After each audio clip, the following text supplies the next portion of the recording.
이러다 진짜 잡혀갑니다. 안녕하세요 여러분, 저는 한국의 슈바이처를 찾아 이곳 부산에 있는 복음병원에 오게 되었습니다. 이 복음병원을 처음으로 건립한 초대 원장님은 누구시냐면 바로 장기려 박사님이신데, 이곳에서 무려 5년 동안 매일매일 100명이 넘는 피난민들을 무료로 진료하면서 이 부산에 복음의 씨앗을 넓히게 되었습니다. 복음병원은 여전히 장기려 박사님의 그 정신과 사랑을 이어와서 오늘날까지 온 것을 알 수 있습니다. 장기려 박사님이 한국 전쟁 가운데 5년 동안 무료 피난민들을 위해서 무료로 진료를 하면서 그리스도의 사랑을 몸소 실천해 보였는데요. 천마병원에서 시작된 복음진료소가 오늘날 이렇게 큰 대형 대학병원까지 이르게 되었습니다. 나는 죄인이요, 나를 잡아가시오. ሸ폰 나스를 자신나. 어이? 이러다 진짜 잡혀갑니다.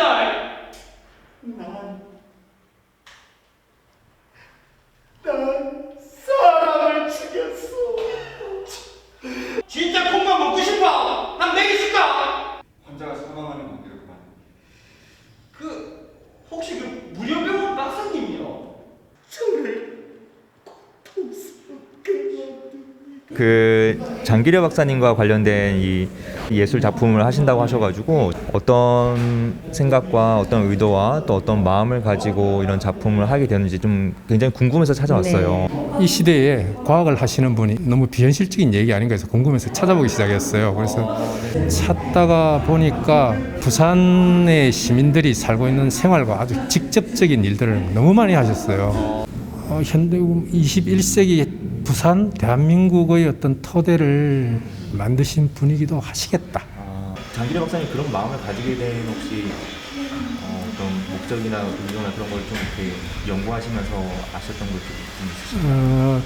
처음 의사로 입문하실 때 하신 말씀이 세상에 의사의 혜택을 받지 못한 사람들을 위해서 나는 의사가 되겠다. 그 배경에는 어릴 적부터 할머니 영향을 참 많이 받았는데 저 평안북도에서 할머니하고 사실 때 할머님이 독실한 크리스찬이었어요. 그래서 어릴 적부터 같이 교회를 다니셨고 아마 평생 정신을 이끌어가는 기반이죠.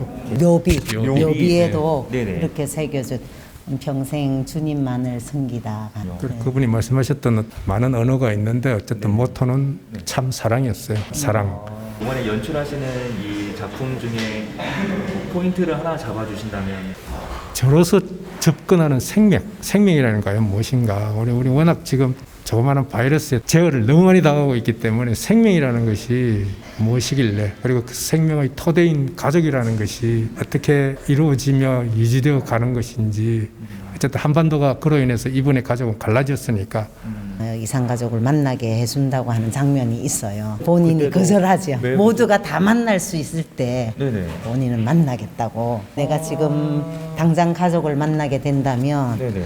더 이상 가족과 떨어지지 않을 것이라고 하죠. 마음이 그쪽으로 갈까봐. 네, 이번 작품을 통해서 네. 저도 정말 많은 것들을 예술가로서 그분의 발자취로 그 무대를 만들고 관객들을 만나는 자세, 네. 마음속에 뭔가 다르게 좀 자리를 잡고 있는 것 같아서 깊이 감사드리면서 지금 작업을 하고 있어요. 네. 어떤 걸 좀 느꼈으면? 그래서 무대 공연은 어떤 시대를 반영하는 게 크거든요. 과거를 경험하셨던 분도 혹은 지금 신세대 아이들까지 모든 세대를 다 아울려도 분명히 메시지는 있는 의미 있고 재미있는 공연이 될 테니까 많이들 오세요. 네. 오늘 인터뷰 너무 감사드립니다. 선생님, 진짜님 너무 감사합니다. 저는 이 작품에 출연도 하고 기획도 맡았네요. 갑자기 이 작품을 제가 하게 될 거는 생각을 못했는데 작품을 시작하면서 개인적으로 너무 은혜를 받고 이건 하나님이 저한테 하라신 일이다. 시작하면서 모두 다 이제 안 믿는 친구들인데 여기 이제 나레이터 하시는 부부는 크리스찬이시고 그리고 음악 맡은 친구도 크리스찬이에요. 여기는 40명 출연진 중에 4명이 크리스찬이에요. 그런데 되게 장기려 박사님이라는 이름 자체가 가지는 어떤 복음의 힘이 영향이 되게 큰 것 같습니다. 이 작품을 통해서 하나님의 은혜, 사랑을 더 알 수 있는 계기가 되어서 이 작품이 좀 선한 영향으로 교회가 자존감을 좀 회복하고 좀 격이 높아지는 그런 계기가 되었으면 좋겠다는 제 바람입니다.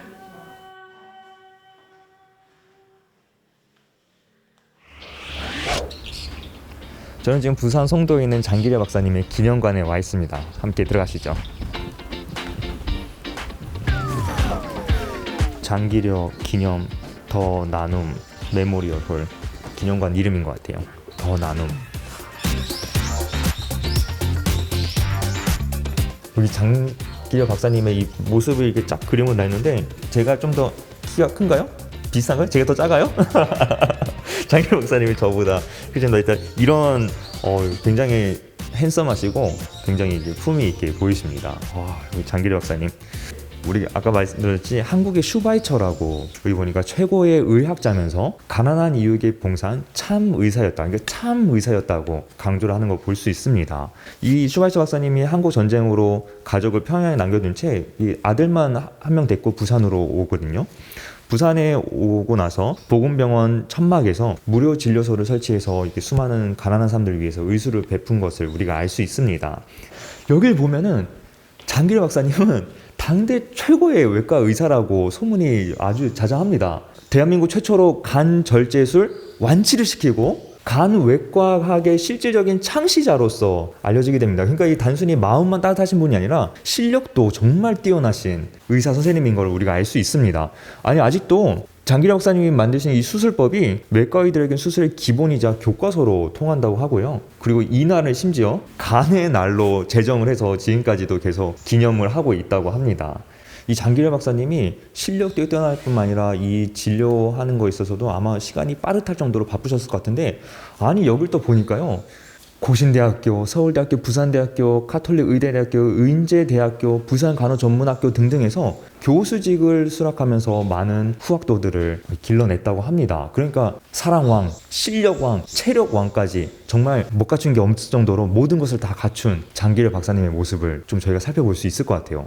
와, 이건 장기려 박사님이 친필 노트라고 합니다. 아마 이렇게 의사 생활 하시면서 아니면 여기 있는 수술대가 실제로 장기려 박사님의 병원에서 직접 수술할 때 사용했었던 그 수술대라고 합니다. 장기려 박사님이 이 가난한 사람들에 대한 마음, 늘 사랑의 마음이 있었고 또 5년 동안 심지어 무료로 진료를 하면서 이렇게 사람들을 많이 살려냈습니다. 근데 장기려 박사님도 사실은 이제 이 진료비 문제를 어떻게 해결할까 좀 고민을 하셨던 것 같아요. 5년 동안 진료를 하면서 앞으로 더 멀리 보고 지속적으로 어떻게 많은 사람들을 치료할 수 있을까 고민하던 중에 친구로부터 이 덴마크에 있는 의료보험 제도가 있다는 것을 좀 전해 들은 것 같았습니다. 그래서 장기려 박사님이 이야기를 듣고 나서 한국 국민의료보험이 있기 전에 부산에서 청십자 의료보험조합이라는 것을 창립을 하시고 거기에 의료보험을 통하여서 많은 사람들에게 진료를 할 수 있게 되었다고 합니다.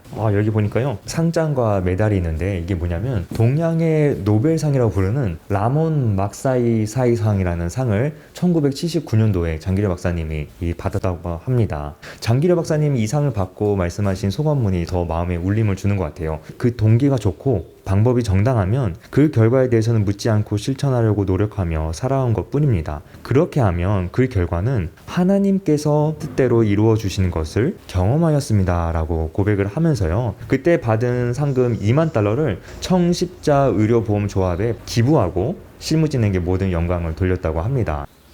여기 보니까 장기려 박사님과 관련된 이야기들이 좀 몇 개 있는데 이 장기려 박사님이 수술하는 중간에 실수를 한 적이 있으셨다고 해요. 당시 이제 수술 후에 전신마비가 되었는데 장기려 박사님은 실수를 회피하지 않고 그 전신마비가 된 사람을 돌아가실 때까지 끝까지 책임을 졌다고 합니다. 또 장기려 박사님은 어떤 일화가 있었냐면요. 가난 때문에 잘 먹지 못해서 병이 난 환자가 병원에 왔는데 장기려 박사님이 딱 보니까 어디가 아프고 뭐 약을 먹어야 되는 것보다는 이 환자에게 닭 2마리 값을 내주시오라고 적어놨다고 합니다. 그리고 장기려 박사님은 환자뿐만 아니라 직원들도 굉장히 많이 신경을 썼던 것 같습니다. 모든 의사들이 월급을 어떤 기준으로 가져왔느냐? 식구 수대로 월급을 가져갔다고 합니다. 아까 저희가 봤던 그 보건병원 이 옥상에 올라가면은 옥탑방이 하나 있다고 하는데 이 옥탑방이 바로 장기려 박사님의 생가였다고 합니다. 천막 병원이었던 그때 당시의 사진들이 있고요. 나중에 이제 보건병원으로 하면서 이 월보도 이렇게 계속 내셨던 것 같아요. 여기 보니까 해외 의료 봉사를 하시면서 남긴 사진도 있으시네요. 사실 장기려 박사님은 이 분단의 아픔을 가슴으로 아는 사람입니다. 왜냐하면 한국 전쟁 당시 북쪽에 남겨두고 월남을 한 것을 알 수 있습니다. 그런데 이 장기려 박사님이 사실 몇 번의 기회가 있었는데 아내를 끝내 상봉하지 못하고 돌아가시게 됩니다. 3번의 가족 상봉 기회가 있었다고 해요. 장기려 박사님의 제자들이 직접 중국이나 아니면 제3국에서 사모님을 만날 수 있도록 이 장소를 주선하려고 했었던 적이 있었습니다. 그런데 장기려 박사님이 거절하셨다고 그래요. 이산 가족이 어디 나 혼자뿐이냐. 나 혼자만 가서 가족을 만나면 다른 사람들은 얼마나 슬프겠느냐. 함께 가서 만나자라고 말씀하시면서 그 제안을 거절하셨다고 합니다. 두 번째는 언제냐면 이 남북 방문단 예술단이 서울과 평양을 오가고 있을 때에 이산가족 상봉을 추진했던 적이 있었다고 합니다. 그런데 이때 장기려 박사님이 또 거절하셨는데요. 그리고 나서 1994년도에 3번째 기회가 있었어요. 이때는 이제 장기려 박사님이 가족을 만날 수 있다는 그 기대감을 가지고 있었지만 이 남북 교양 방문의 교환 합의가 무산되고 나서 또 아내를 만날 수 있는 그 기회가 또 없어지게 된 겁니다. 근데 이번에는 장기려 박사님이 정말 이제 아내를 그리워하고 또 만날 수 있다는 기대감이 컸던지 오히려 이것이 무산되고 나자 큰 슬픔과 충격을 받고 나서 그해 뇌졸중으로 쓰러지게 되시고요. 1년 좀 넘게 계시다가 세상을 떠나시게 되었습니다. 자, 한국의 자랑이자 또 부산의 자랑인 장기려 박사님을 이렇게 또 한번 이렇게 살펴보았습니다. 자기가 갖고 있는 의료 기술의 이 달란트를 아낌없이 하나님이 필요하시는 곳에 쓰임받을 수 있도록 노력했다는 생각이 드네요. 이렇게 의사로서 이렇게 하나님의 사랑을 베푼 사람은 처음 본 것 같아요. 특이한 게 이제 북한에서 김일성 대학을 다녔어요. 이분이 김일성 대학에서 의료 학위를 받으시고 한국 전쟁 당시에 이제 이곳에서 또 그 의료 기술을 인정받고 이 땅에서 많은 의료 기술들을 펼치셨다. 하나님이 특별한 존재로 이 땅에 세우시고 많은 사람들을 이롭게 하셨다는 것을 좀 발견하는 그런 시간이 된 것 같습니다. 실제로 그 부산 주민들에게 들어보니까 이 장기려 박사님과 엮이지 않는 가정을 찾기가 힘들 정도로 많은 사람들이 장기려 박사님에게 또 치료를 받았다고 합니다. 장기려 박사님을 보면서 사실 그리스도인이 어떻게 살아야 되는지에 대해서 또 많이 느낀 것 같아요. 그렇죠. 네. 이 사회의 많은 분야에서 장기려 박사님 같은 크리스찬들이 많이 나왔으면 좋겠어요. 네. 저희들이 앞으로 이런 모습을 보면서 어떻게 실천하며 나아가야 되는지를 또 살펴보는 시간이 됐습니다. 네. 그럼 이제는 서울로 돌아갈 시간이 됐죠? 네, 하여튼 고생 많으셨습니다. 네. 이제는 서울로 돌아가는 시간입니다. 네. 오늘은 여기까지고요. 네네. 다음 시간까지 또 만나요? 또 만나요. 제발. 수고하셨습니다. 수고하셨습니다.